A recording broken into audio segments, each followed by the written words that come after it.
আজকে দেখি পাকিস্তানি এক ভাইয়ের সঙ্গে কথা বলে দেখি যে কী অবস্থা, কয় টাকা বেতন পায়, তার কী অবস্থা, কী হাল हकीकत।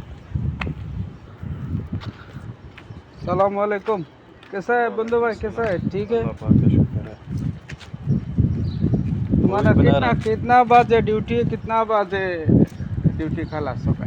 7 बजे ड्यूटी पे जाते हैं, 7 बजे खलास हो जाता है। 7 बज जाता है भाई, 7 बज आता है। तो कितना सैलरी मिलता है? 2300। हाँ, 2300। 2300। हाँ। ओ, 2300 रियल सैलरी भाई, 12 घंटा ड्यूटी। तुम्हारा अकामा कौन आदमी देता है? अकामा मेरा अकामा कफील ही बना के देता है, और कौन देखता है।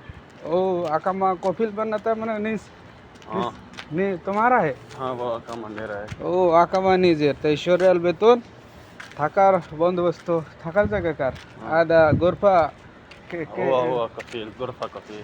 গোরফা কফিল কোম্পানি কা? कंपनी का। ও, থাকার জায়গা আছে কোম্পানির, আর আকামা নিজের খরচ। 2300 রিয়াল বেতন পাকিস্তানি ভাই।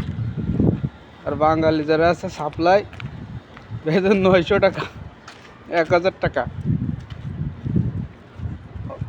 আর যারা ইয়ামেনি আছে এদের আবার বেতন বেশি, মাসরিকের বেতন আরও বেশি, আর সৌদিকের বেতন আরও বেশি। সৌদিতে এই বৈষম্যগুলো আছে।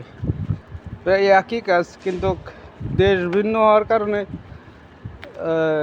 টাকার অঙ্কটা অনেক বেশি।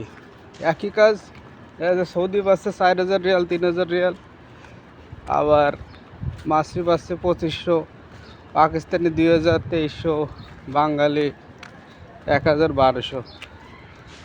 এই চলতেছে সৌদি আরবে।